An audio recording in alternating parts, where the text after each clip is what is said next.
आज हम एक ऐसे नवयुवक की बात कर रहे हैं जो टीचर है, यानी कि भारत देश का भाग्य विधाता है।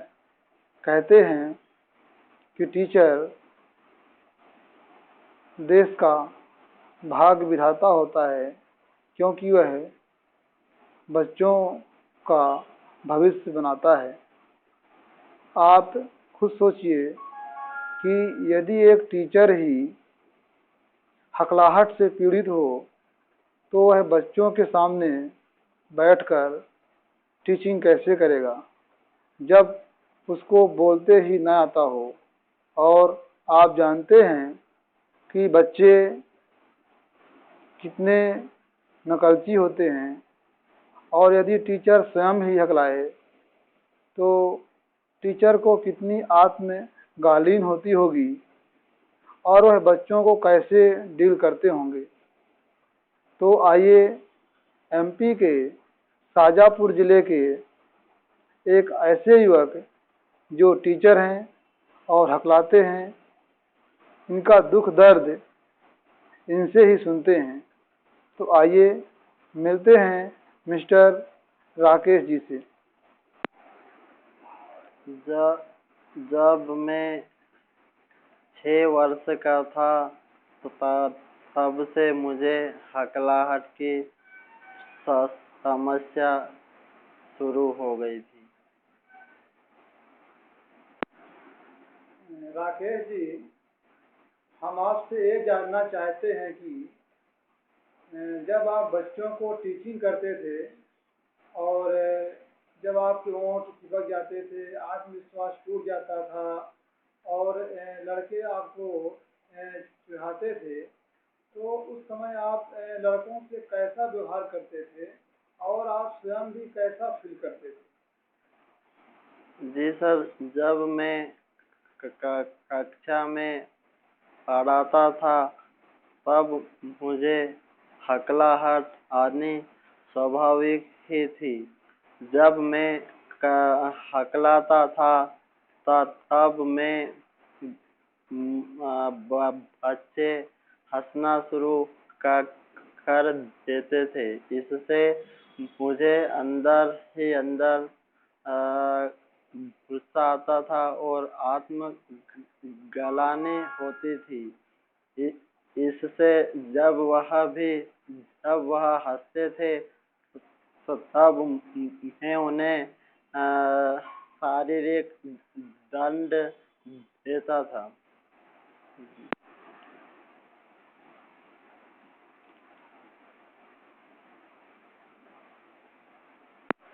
जी सर। राकेश जी, अभी आप बोल रहे हैं तो अभी भी थोड़ा हकलाते हैं, और जब आप पहले हकलाते थे और जो हकलाहट आज है, उसमें आप क्या अंतर महसूस करते हैं? जी सर, जब मैं पहले हकलाता था तब मैं अपने आप को असहाय महसूस करता था और मेरे अंदर आत्मविश्वास नाम की कोई चीज ही नहीं थी कि यह शब्द में बोल पाऊंगा और मेरे मुंह से आवाज बाहर ही नहीं निकलती थी। पर अब जब हकलाहट आती है तो तब मुझे ऐसा कुछ नहीं होता और मैं आराम से उसको कंट्रोल कर लेता हूँ। राकेश जी, ये बताइए कि हकलाहट को स्वीकार करने के बाद आप कैसा महसूस करते हैं? जी, जब एक्सेप्टेंस का मतलब ही यह होता है कि किसी चीज को स्वीकार करना। जब मैं हकलाता था तब मैं यह स्वीकार नहीं किया और हकलाहट ज्यादा बढ़ने लगी, लेकिन जब मैंने एक्सेप्टेंस को स्वीकार कर लिया कि हाँ मैं हकलाने वाला व्यक्ति हूँ या मैं हकलाता हूँ, तो तब से मुझे बहुत अच्छा फील हो रहा है और अब हकलाहट आती भी है तो मुझे आनंद आता है। राकेश जी, फ्यूचर में आपकी क्या प्लानिंग है कि हकलाहट को स्वीकार करने के बाद आप भविष्य में क्या करेंगे? जी, हकलाहट को स्वीकार करने के बाद अब मैं खुद को अच्छा महसूस कर रहा हूँ और अब अगर हकलाहट आती भी है तो उससे मुझे कोई दिक्कत नहीं होती है, इसलिए मैं अभी शिक्षक के रूप में ही काम करना चाहूँगा।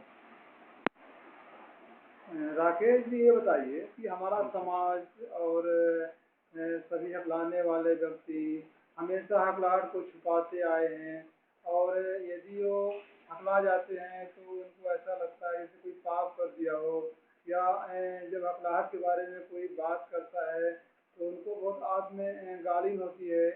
तो अब आप कैसा फील करते हैं अपनी हकलाहट के बारे में? जी, जब तक मैं हकलाहट को बुरा समझता था, अपना दुश्मन समझता था, तब तक मुझे भी अपने आप में आत्मगालिन होती थी। लेकिन जब से मैंने हकलाहट को दोस्त बनाया है, तब से मैं अच्छा महसूस कर रहा हूँ।